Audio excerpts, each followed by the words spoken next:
আসসালামু আলাইকুম ওয়া রাহমাতুল্লাহি ওয়া বারাকাতুহু। সম্মানিত ইমানদার মুসলমান ভাই বোনেরা, আশা করি আল্লাহর অশেষ রহমতে আপনারা সকলেই ভালো আছেন। আলহামদুলিল্লাহ। আজ আমি আপনাদেরকে গোসল করা অবস্থায় যে 5টি ভুল করলে আপনার ফরজ গোসল আদায় হবে না, ফরজ গোসল আদায় না হলে আপনার অজু হবে না, অজু না হলে আপনার নামাজ হবে না, আপনি কোরআন শরীফ ধরতে পারবেন না, আপনি ইসলামের খাস গুরুত্বপূর্ণ বিষয়ের আমল আপনি অপবিত্র অবস্থায় করতে পারবেন না, আপনি গুনাহগার হয়ে যাবেন, আল্লাহ পাক আপনার উপর নারাজ হয়ে যাবে। এই ভুলগুলো করলে আল্লাহ পাক যদি নারাজ হয় তাহলে আপনি গরিব হয়ে যাবেন, আপনার সব দিক দিয়ে সমস্যা আসবে, সংসারে অশান্তি আসবে, ছেলে মেয়েদের ভিতরে সমস্যা হয়ে যাবে, স্বামী স্ত্রীর ভিতরে ঝগড়া লেগে যাবে। সেজন্যে আল্লাহ পাক যে কাজগুলি করলে খুশি হন সেই কাজগুলি আমাদেরকে করতে হবে। তাহলে আসুন, গোসল করা অবস্থায় যে 5টি ভুল থেকে আমাদেরকে বেঁচে থাকতে হবে, যেন আমাদের গোসল ফরজ আদায় হয়, অজু যেন হয়, আমাদের নামাজ যেন হয়, আমরা যেন কোরআন পড়তে পারি, কোরআন যেন ধরতে পারি। অবশ্যই এই ভুলগুলি আমরা শুধরে নেব ইনশাআল্লাহ, এবং সওয়াবের নিয়তে একজন আরেকজনের কাছে বর্ণনা করে শুনিয়ে দেব। অবশ্যই ভিডিওটি সওয়াবের নিয়তে সর্ব জায়গায় শেয়ার করে দেওয়ার জন্য অনুরোধ রইল ইনশাআল্লাহ। 1 নম্বর ভুল হচ্ছে ফরজ আদায় করতে হবে। আমাদের অনেকের স্বামী স্ত্রী একান্তে থাকার পরে স্বামীর উপরে গোসল ফরজ হয়, স্ত্রীর উপরে গোসল ফরজ হয়। অনেক মা বোন ফরজ গোসল কিভাবে আদায় করবে তা জানে না, অনেক ভাই পুরুষ মানুষ জানে না ফরজ গোসল কিভাবে আদায় করতে হবে, অথচ স্বামী স্ত্রী একান্তে থাকতেছে বহুদিন, কিন্তু এখনও ফরজ গোসল কিভাবে আদায় করবে, কিভাবে গোসল করলে পবিত্র হওয়া যায় সেটা জানে না।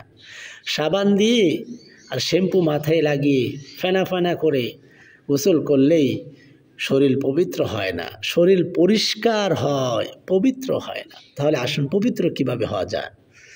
ফরজ গোসল আদায় করতে হলে আপনাকে অবশ্যই পবিত্র হওয়ার জন্য প্রথমে যে কাজটি করতে হবে, যেখানে আপনার নাপাকি লেগেছে তা ধুয়ে পরিষ্কার করে নিতে হবে।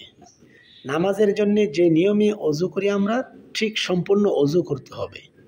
অজু করা অবস্থায় গোসলের যে 3টা ফরজ রয়েছে সেই 3টি ফরজ সুন্দরভাবে আদায় করতে হবে।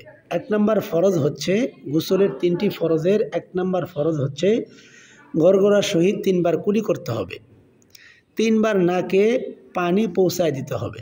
অর্থাৎ ডান হাতে পানি নাকে দিয়ে বাম হাতের বৃদ্ধা আঙ্গুলি এবং কনিষ্ঠ আঙ্গুলি, 2 আঙ্গুল 2 পাশে অজু করা, আমরা যেভাবে অজু করি সেভাবে আঙ্গুল দিয়ে নরম স্থান পর্যন্ত পানি পৌঁছাতে হবে। তারপর 3য় ফরজ হচ্ছে সারা শরীর ভালোভাবে ধৌত করতে হবে।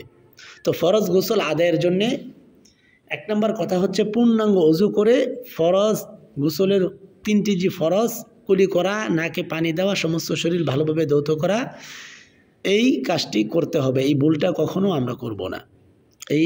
এইভাবেই আমরা ফরজ গোসল আদায় করব ইনশাআল্লাহ। তৃতীয়ত, গোসল করা অবস্থায় অনেক মা বোন, অনেক পুরুষ হাতে আংটি থাকে। তো গোসল করা অবস্থায় হাতের আংটি আমরা নাড়ি চাড়িয়ে দেব যেন আঙ্গুলের ভিতরে, আংটির ভিতরে পানি পৌঁছে যায়। এই ভুল আমরা করব না কখনো, পানি পৌঁছায় দিতে হবে। 3 নম্বর, অনেক মা বোনের কানের ফুলের ভিতরে পানি পৌঁছে না। কানে যে আমরা কানের ফুল রয়েছে, কানের দুল রয়েছে, এই কানের দুলের যে কানে ছিদ্র রয়েছে, এই ছিদ্রতে নাড়াচাড়া করে আমরা পানি পৌঁছায় দেবো ইনশাআল্লাহ। বিশেষ করে ফরজ গোসলের ক্ষেত্রে এই বিষয়টা খেয়াল করতে হবে। 4 নম্বর, অনেক মা বোনের নাকে নাক ফুল রয়েছে, তো পানি গোসল করা অবস্থায় এই নাকের ছিদ্রের ভিতরে পানি যায় না, তো নাক ফুলটা একটু নেড়ে পানি পৌঁছায় দিতে হবে।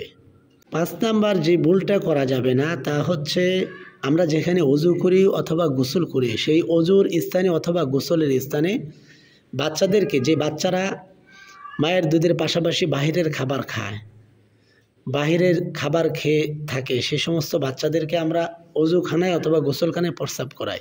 এই ভুলটি করা যাবে না। সেখানে অজুর স্থানে, গোসলের স্থানে প্রস্রাব করালে সে পানি ছিটে এসে শরীরে লাগলে শরীরটা আবার নাপাক হয়ে যাবে। এই ভুলটা আমরা কখনো করব না ইনশাআল্লাহ। আল্লাহ পাক আমাদের সবাইকে গোসল করা অবস্থায় এই 5টি ভুল থেকে বেঁচে থাকার তৌফিক দান করেন। সবাই বলি আমিন। অবশ্যই সর্ব জায়গায় ভিডিওটি শেয়ার করে দেবেন। ছোট্ট করে একটি লাইক করে দিবেন, কমেন্ট করে আপনাদের সকলের মতামত জানিয়ে দিবেন, আর নতুন হলে সাবস্ক্রাইব করে পাশেই থাকবেন। আসসালামু আলাইকুম ওয়া রাহমাতুল্লাহি ওয়া বারাকাতুহু।